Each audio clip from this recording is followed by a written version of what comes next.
Nga viti në vit, bujqësia dhe veçanërisht agroturizmi po njohin rritje të pandërprer, prodhimet tona bio dhe turizmi bazuar mbi këto vlera, duke përfshirë edhe kulinarin, janë pika të forta të cilat tërheqin vëmendjen edhe të vizitorëve të huaj. Janë mjaft kompani dhe individ që me këto produkte pushquhen edhe jashtë Shqipërisë. Për te kësaj, në kohën e globalizmit që po jetojmë, duhen kërkuar mundësi dhe hapësira të reja për promovim. Kemi parë që fermerët, agrobizneset, agroturizmet kanë përgjithsisht probleme për sa i përket shpërndarjes së tyre, jo vetëm në rajonin tonë, edhe përqafë Shkodrës, por edhe në Tiranë apo vende të tjera, apo dhe jashtë vendit.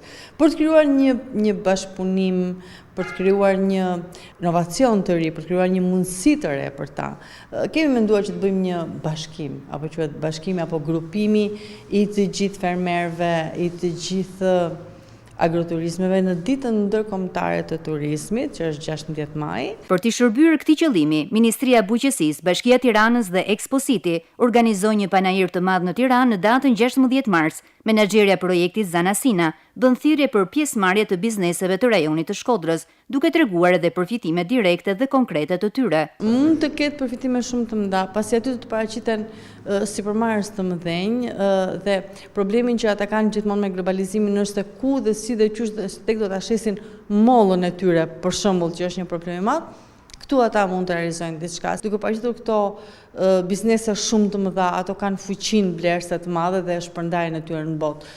Natyrisht shpeshherë mund të bie dakord, për marrëveshjet mund të bie dakord, ama zgjerojnë horizontin në lidhje me sipërmarrjet e mëdha që janë të interesuara të blejnë lëndët organike nga Shqipëria apo dhe thjesht të marrin apo të kontraktojnë fermerë që kanë toka dhe që duan të mbjedhin lëndë të para, lëndë bujqësore me konditat e tyre. Pra janë të kontraktuar të blerë që në fillim. Të arrish suksesin ndoshta nuk është edhe shumë e vështirë, po të punosh dhe të krijosh vlera me ndershmëri, por ecja gjithmonë në rrugën e rritjes së suksesit kërkon alternativa të reja, kontakte të reja.